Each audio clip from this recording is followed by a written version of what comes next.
Hello everyone! Welcome back to my channel. Kung bago ka pa lang sa channel ko, please consider to subscribe at i-hit mo na rin yung bell button below para naman ma-notified ka every time na meron akong mga bagong update katulad nito. For today's video, our project is Tipsy Cluster Crochet Stitch. And to start this project, we need a chain multiple of 12 plus 4. And we're going to use milk cotton yarn, a 3.5 mm crochet hook, a pair of scissors, and darning needle. Not necessarily only as you want. And here with the multiple chain or a chain multiple of 12 plus 4. So this one is 24 plus 4 in total of 28 chain foundation.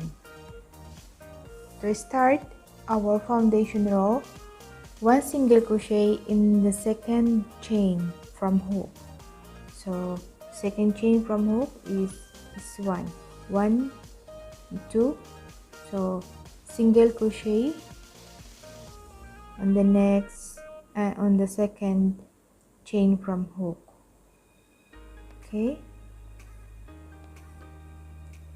this is the single crochet on the second chain from hook, and then 1 single crochet in each of chain across the row, meaning to say we're going to do 1 single crochet in each chain until end of the row here.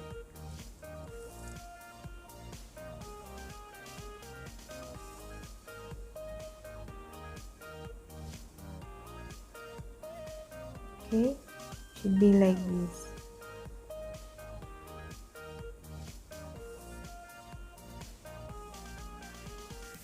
Didiretso ko to hanggang dito sa end of the row, then I will come back once I'm done.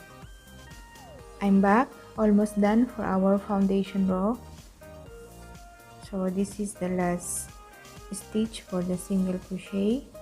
To proceed to row 1, we need to do chain 3, 1, 2, and 3. This considered as 1 double crochet. Then babalik ka rin. So we have to skip the first single crochet, this one. This is the first single crochet. We're going to skip this one, and then we have to do 1 double crochet in each of the next 3 stitches. So skip 1 single crochet here, and then we're going to do 1 double crochet on the next single crochet here, 3 stitches or 3 chain. 1,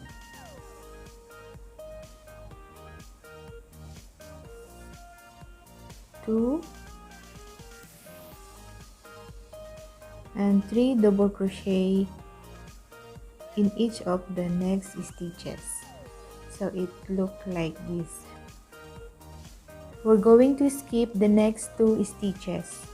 So this is the next 2, 1 and 2, and 5 double crochet in the next stitches. Okay, skip these next 2 stitches, 1, 2, and 5 double crochet in the next stitch. Okay, should be like this. First, second, third,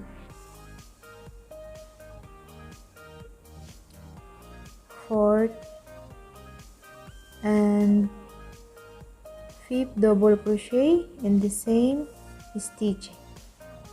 Okay, look like this. And then next, chain 2. So 1, 2, and we're going to skip 4 stitches. So from here, 1, 2, 3, and 4, and 1 double crochet in each of the next 5 stitches. So 1, 2, 3, 4, and double crochet on the next 5 stitches. 1, 2, 3, 4,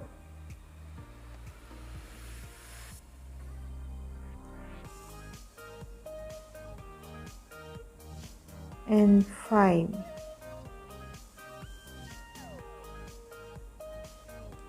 Uulitin lang natin itong dito kanina. So after this 5 double crochet, we're going to skip the next 2 stitches. So 1, 2, and 5 double crochet on the next stitch.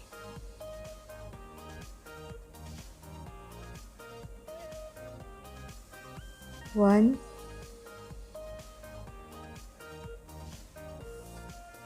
2,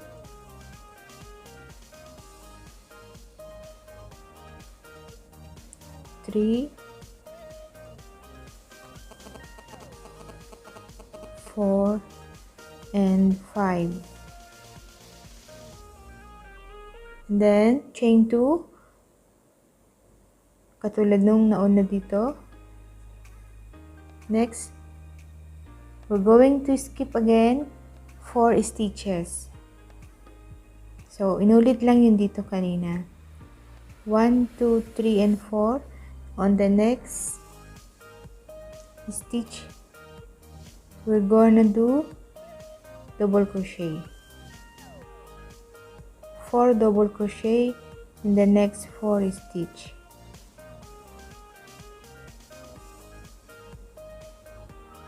Two,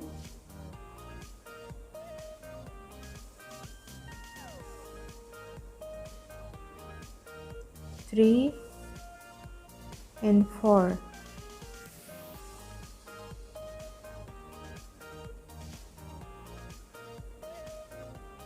Okay.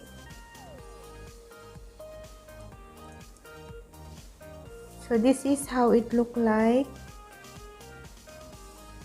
Foundation row and row 1, like this.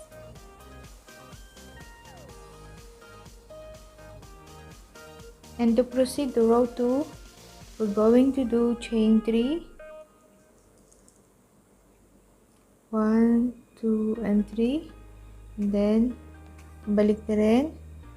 So this chain 3 count as first double crochet, and then we're going to skip the first double crochet.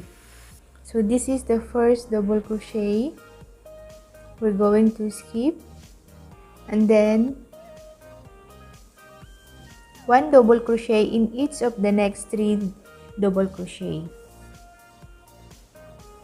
So 1 double crochet in each of the next 3 double crochet. 1,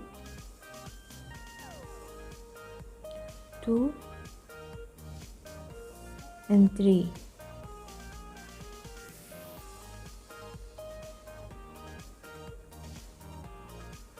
Look like this. Next, skip the next 2 stitches. 1 and 2. Yung chain 2 natin kanina.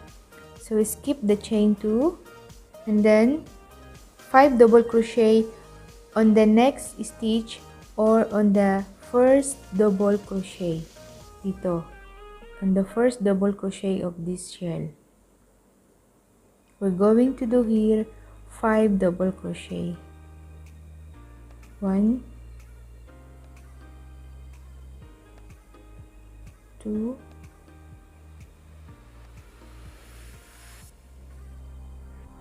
3,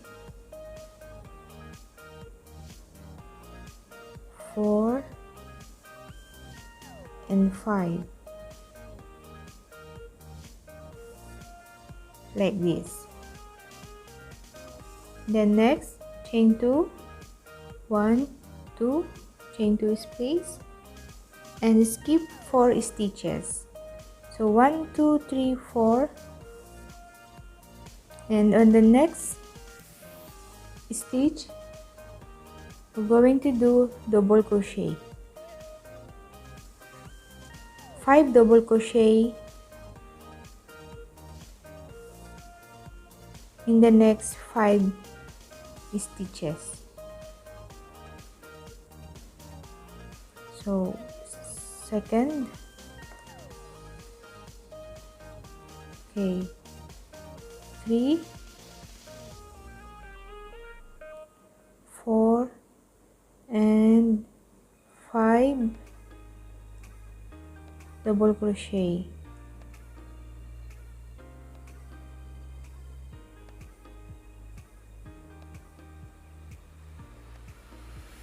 Okay, should be like this.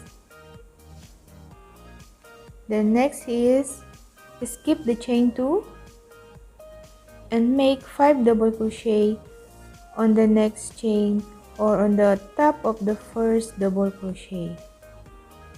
1, 2,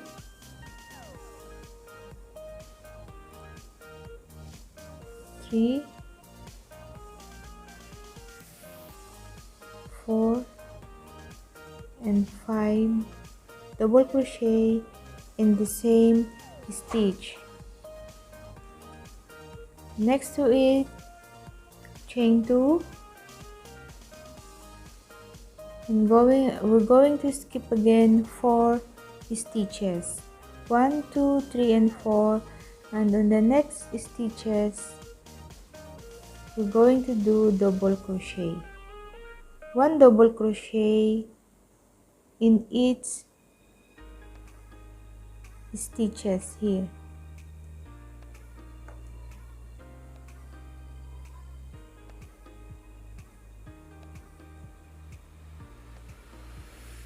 Three,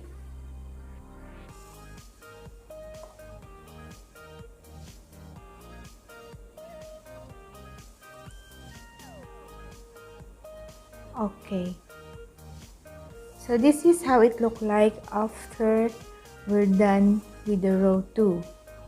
So nag-add ako ng 2 more rows para mas makita nyo yung outcomes ng ating project o yung Tipsy clusters, like this. That's all for today's video. Don't forget to subscribe to my channel. I-hit mo na rin yung bell button below para naman ma-notified ka every time na meron akong mga bagong videos katulad nito. So muli po, maraming salamat and see you on my next video.